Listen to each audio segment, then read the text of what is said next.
ዘላቂ መፍትሄን ለማምጣት በእውነተኛ ፖለቲካ መሻት ለውይይት ለሰጥቶ መቀበልና ለጋራ መፍትሄ ሁሉም የበኩሉን አስተዋጽኦ ሊያበረክት ይገባል አለ የመንግስት ኮሚኒኬሽን አገልግሎት። አገልግሎቱ ምክክር ለጋራ አሸናፊነት፣ ምክክር ለዘላቂ ሰላምና ለጠንካራ ሀገረ መንግስት ግንባታ በሚል መልእክት አስተላልፏል።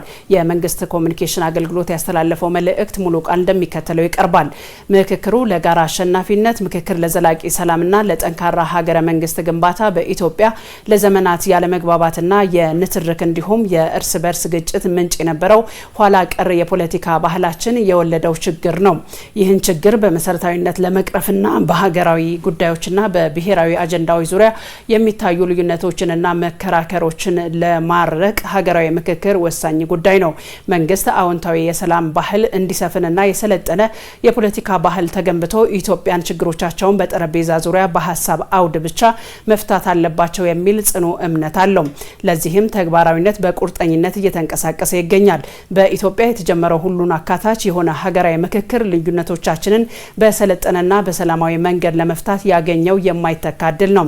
ይህ እድል ለሁሉም አካላት የተከፈተ የትኛውንም ወገን የማይለይ አካታች የምክክር እድል ነው። በዚህ እድል ለመጠቀም ሁላችንም ኢትዮጵያውያን ዝግጁ ልንሆን ይገባል። ይህ እድል የኖረውን የወንድማማችነት እሴት ያዳከመውን የተበላሸ የፖለቲካ ባህላችንን ከማከም ባለፈ ዘላቂ ሰላማችንን ለማረጋገጥ ቁልፍ ጉዳይ ነው። የምክክር እድሉ በመሰረታዊ ጉዳዮቻችን ዙሪያ ሀገራዊ መግባባት ለመፍጠር እየዳበረ የሚሄድ የዲሞክራሲ ስርዓት ለመገንባት ብሎም በመሀከላችን የእርስ በእርስ መተማመን በመፍጠር የህዝባችን መተባበርና አንድነት በማረጋገጥ የማይተካ ሚና ይኖረዋል። በኢትዮጵያ ታሪክ ጦርነትና አብዮት የተሟላ መፍትሄ የማያመጡ መሆናቸውን በተግባር የተረጋገጡ ጉዳይ ነው። በሁለቱም መንገድ የመጣ አሸናፊነት ጊዜያዊና መልሶ ቁርሾና ቂምን የሚያሳድር መንገድ መሆኑ ተምረንበታል።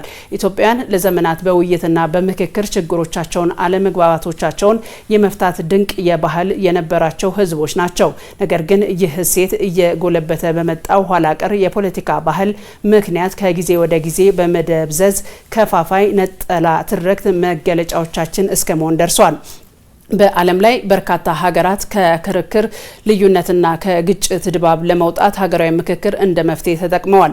እኛም ኢትዮጵያውያን ይህንን ማድረግ የማይሳነን ህዝቦች ለመሆናችን በየአካባቢው ያለው ባህላዊ እሴቶች ማሳያ ናቸው። ስለሆነም ዘላቂ የሆነ መፍትሄን ለማምጣት በእውነተኛ ፖለቲካዊ መሻት በቅንነት ለውይይት ለሰጥቶ መቀበልና ለጋራ መፍትሄ ሁሉም የበኩሉን አስተዋጽኦ ለማበርከት መነሳት ይኖርበታል። ኢትዮጵያውያን የመጣብንን የግጭትና የጦርነት ዙሪያን አዙሪትን በቃን የምንልበት ትክክለኛው ሰዓት አሁን ነው። ግጭት ማንንም አሸናፊ የማያደርግ የጥፋት አዙሪት ስለሆነም የሀገራዊ ምክክር ሂደትን ስኬታማ ማድረግ፣ ችግሮችን በሰላማዊ መንገድ መፍታት፣ የህግ የበላይነትን ማስፈን ለሁሉም ኢትዮጵያውያን የምትሆን ሀገር ለመገንባትና ሁላችንንም የጋራ አሸናፊ ለማድረግ ያግዛል። በመሆኑም ሁሉም አካል በምክክሩ በንቃት እንዲሳተፍ በዚህ አጋጣሚ ጥሪ እናስተላልፋለን። ምክክር ለዘላቂ ሰላምና ለጠንካራ ሀገረ መንግስት ግንባታ የመንግስት ኮሚኒኬሽን አገልግሎት